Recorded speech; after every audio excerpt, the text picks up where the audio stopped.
guys, and welcome back to my channel, and welcome to today's video. Today we're going to be sitting down and checking in for the third week of January. We are going to be comparing what we budgeted for the month to what we've actually spent for the month, and then put together a game plan for the rest of the month, and hopefully doing so will help us stick to our budget and to our goals for January. So for the weekly check-in, I always check in with some of our variable expenses. Our fixed expenses are fixed, so they don't change throughout the month, but our variable expenses can vary depending on, how much we budget for and also how much we're spending on certain items. So I always like to track groceries, eating out, household, gas for our cars, and then anything that may be unbudgeted, so anything that comes up that I wasn't really expecting, I didn't put a budget amount for. I personally track all of my expenses on my monthly view, all my variable expenses. So you can see I have a little key here. A lot of our transactions are either grocery related or eating out related. So you can see lots of pink, lots of peach. Hopefully you can see the difference. In person, there's a pretty big difference, but I know on camera sometimes colors don't come up that well. So we're just going to start with that, and then we're also going to take a look at our transactions for our sinking funds. I'll just kind of run through what we've had going on. I'm not going to total anything today, but I figured I'd just kind of talk about what we've had going on. So we're going to start with groceries. So groceries, we've had a number of expenses, and I'm hopefully not going to forget this Potbelly again. I know in last week's video I forgot. So, Jason did pick up stuff from Costco that was $70.36. That included some protein drinks for me and then some steaks for our family and Jason's mom.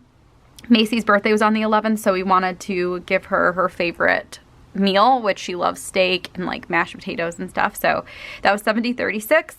And then at Mariano's we spent $13.21. That was just for strawberries and then Macy's cake. And then Jason went grocery shopping on his normal day, Monday. So he spent $16.19 at Caputo's and then another $124.21 at Aldi. And then I actually picked up some chocolate sauce for my mochas from Amazon. That was $26.40. It comes with a pump. I've been using the Ghirardelli's stuff that I can just get from Target, and I honestly love the taste of it and everything, but I want something with a pump just to make it a little bit easier. I feel like I'm constantly like trying to like shake it and get the sauce to come to the bottom to squirt out nicely. So anyway, I'm going to try that out, see how I like it.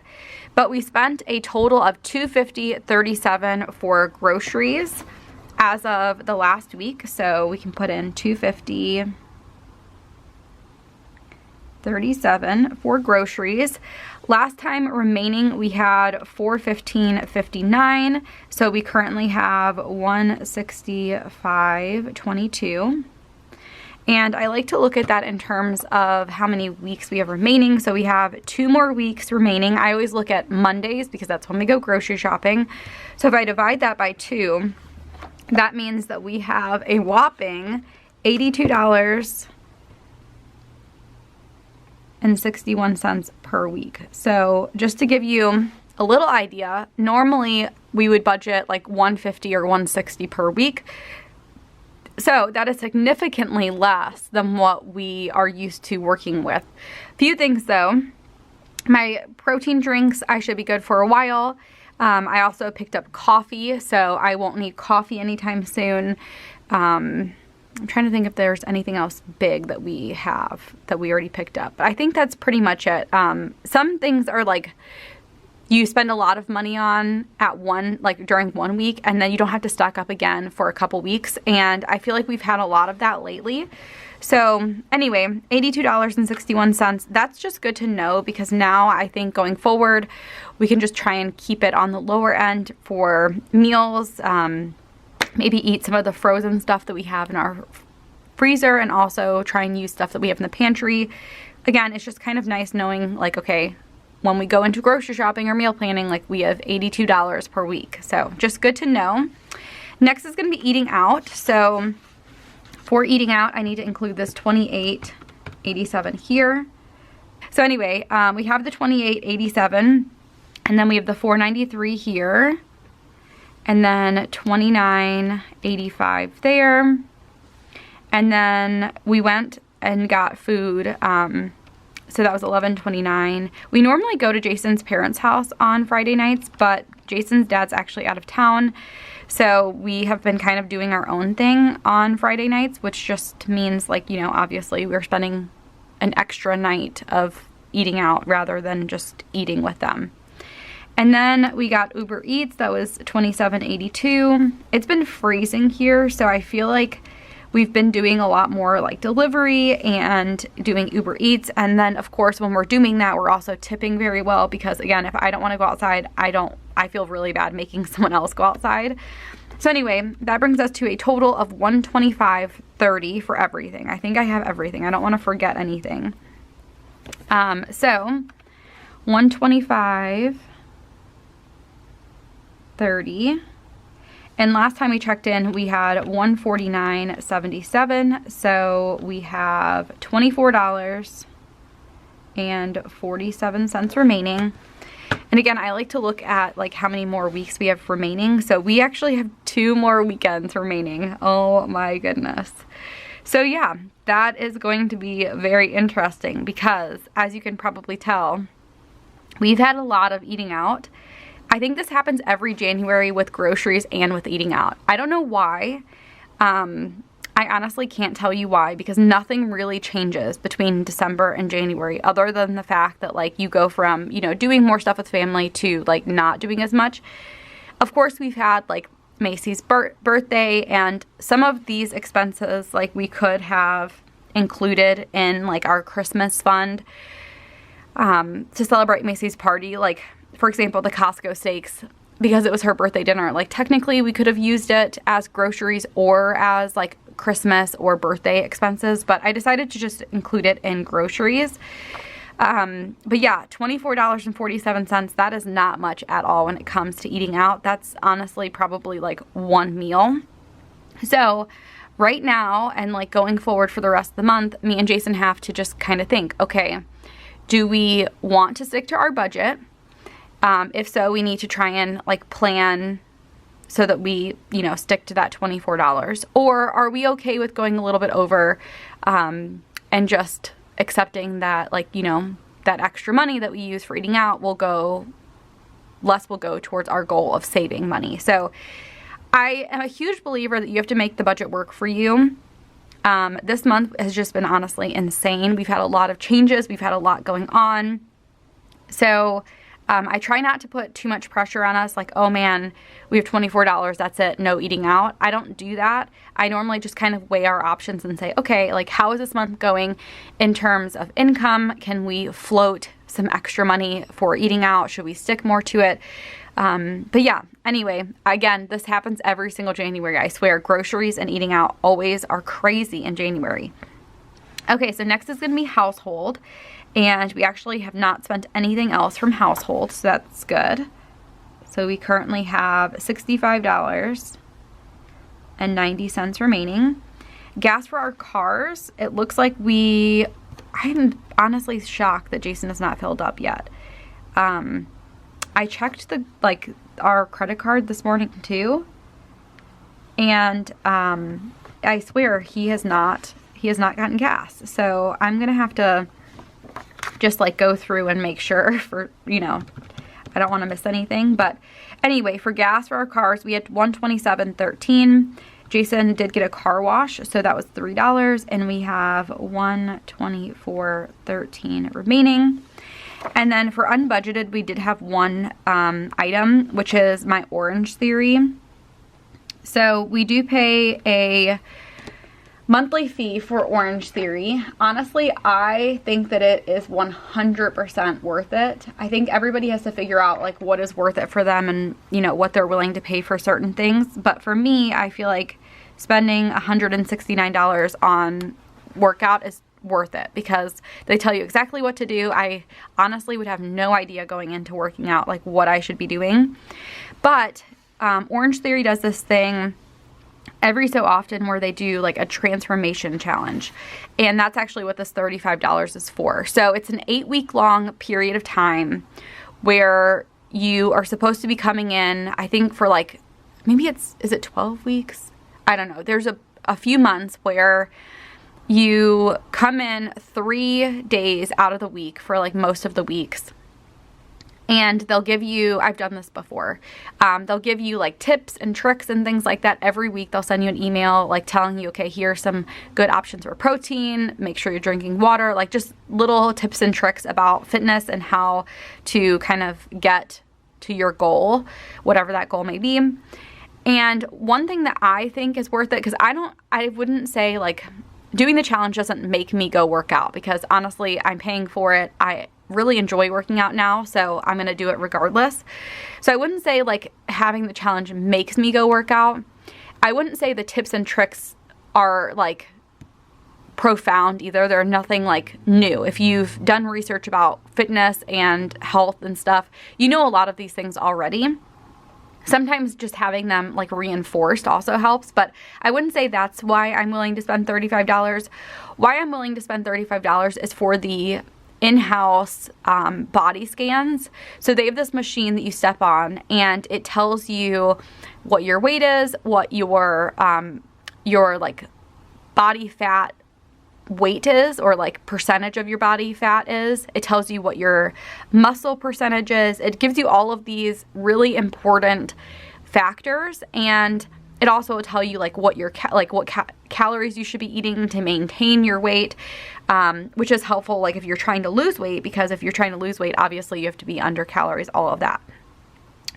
It was really, really interesting for me to do the last time, because of course, like back when I started doing this last time, and I'm actually going to pull up my stats. I know this is probably like random, but I feel like it's kind of fun to talk about.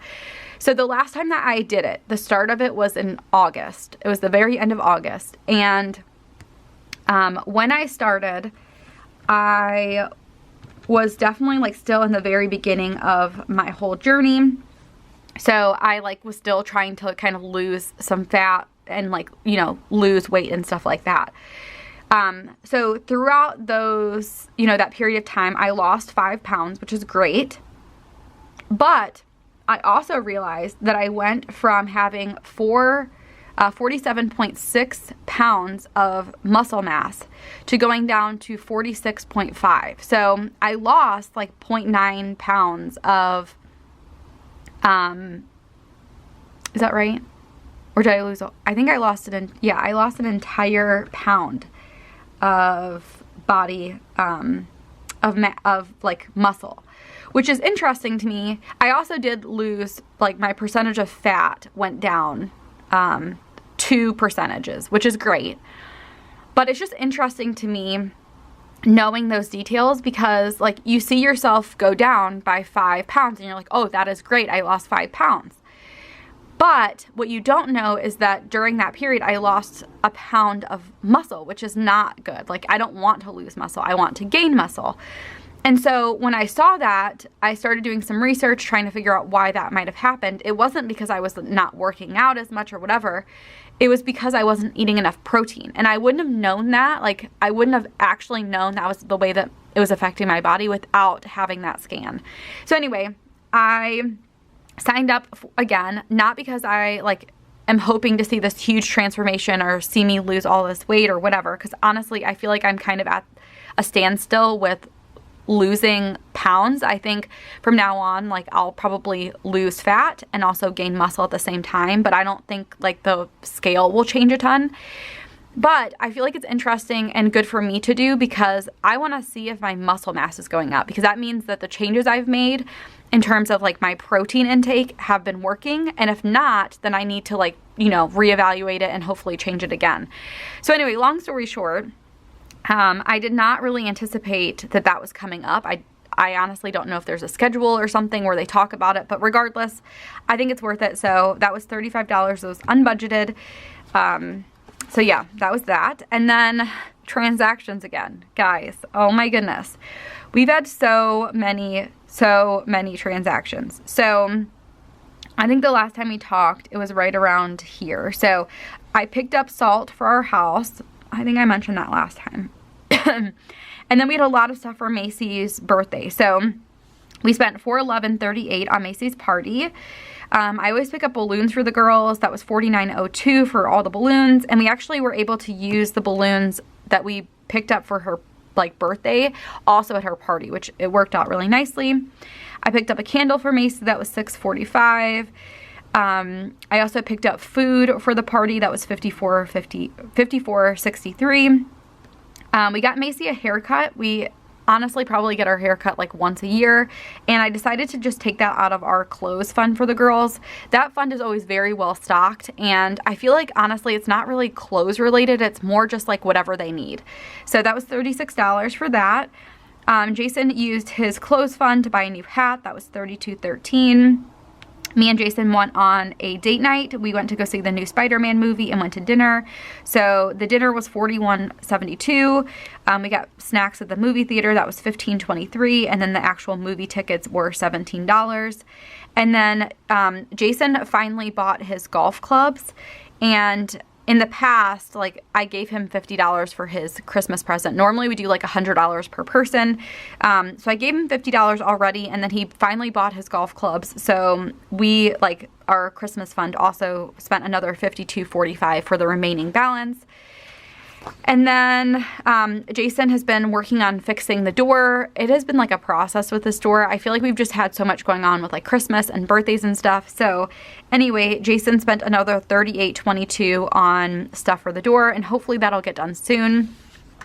I always leave an extra like 2 pages in between my like transaction and sinking funds and my business budget, just in case I need more space. And it just happened that like in December I needed more space, and then of course today I needed more space. So anyway, that is it when it comes to our weekly check-in.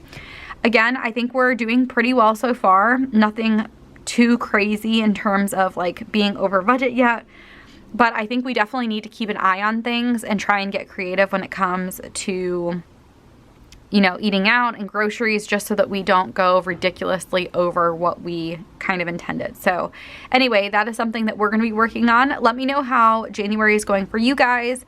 Are you guys on the very verge of going over budget like we are, or are you sticking pretty closely to your budget? I feel like January is really hard for everybody. So if you just started budgeting, don't feel overwhelmed. Don't feel like you're failing. I think it's every single January that this happens for pretty much everybody. You just go from like, you know, the high of having Christmas and like just so much going on to like January where there's just not a ton going on. It's kind of like cold and everything. So I think it's totally normal. Don't beat yourself up about it. But yeah, that is pretty much it for this video. I hope you guys enjoyed it. And also, if you watched until this point, thank you guys so much for 60,000 subscribers. I officially hit 60,000, I think like 2 days ago. And honestly, it's just crazy to me. It's crazy that I have 60,000 of you guys who follow along through my crazy journey. And yeah, so anyway, thank you guys so much for subscribing, and I will see you guys next time. Bye guys.